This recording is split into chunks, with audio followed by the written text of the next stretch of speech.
Hello BSAD15 students. This is Professor Stevenson. Welcome to this short lesson about personal and impersonal language in academic writing. Some of you may have heard your teachers tell you that you shouldn't use I in academic writing. But do you understand why? The reasons that we don't use I or other first-person pronouns in academic writing very often are as follows.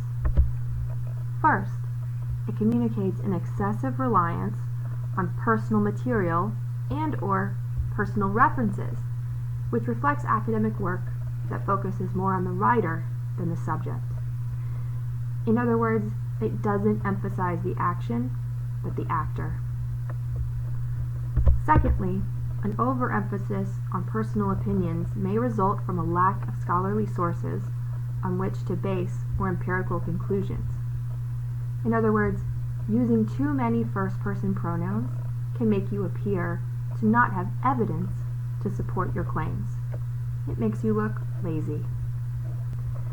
Finally, an extensive focus on personal material may come across as narcissistic self-absorption or a lack of academic rigor, rather than an honest statement of one's investment in a particular subject. In other words, you won't be taken as seriously when overly relying on first-person pronouns. At this point, you may be wondering, are there any situations in which I can use I or other first-person pronouns? The answer is yes.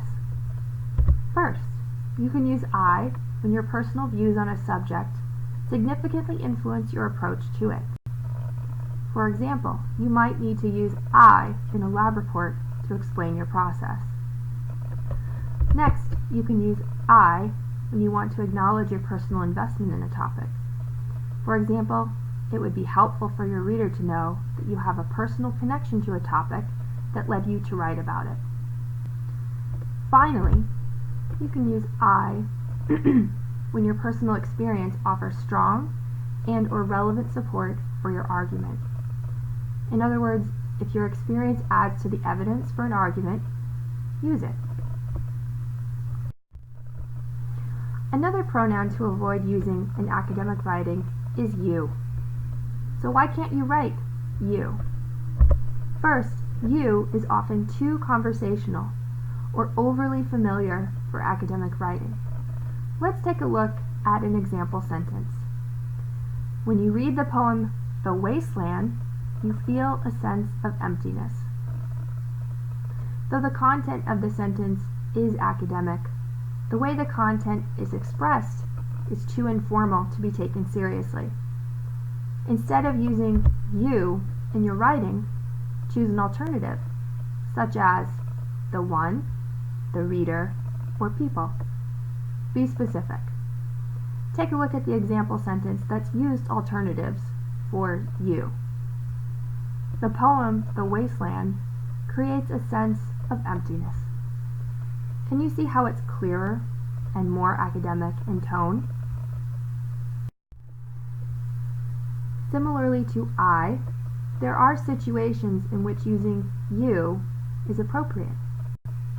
These are in more personal or less formal types of writing, including letters, speeches, and handouts.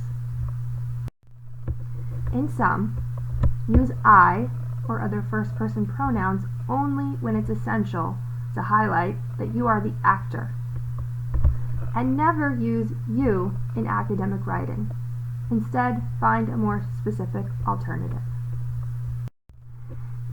If you would like to read more about this topic, check out the following links from the Duke Writing Center, the Writing Center at UNC Chapel Hill, or the Writing Commons. Now you're ready for a short exercise where you can apply this information. When you've finished, go to the next slide in this video for the answer key.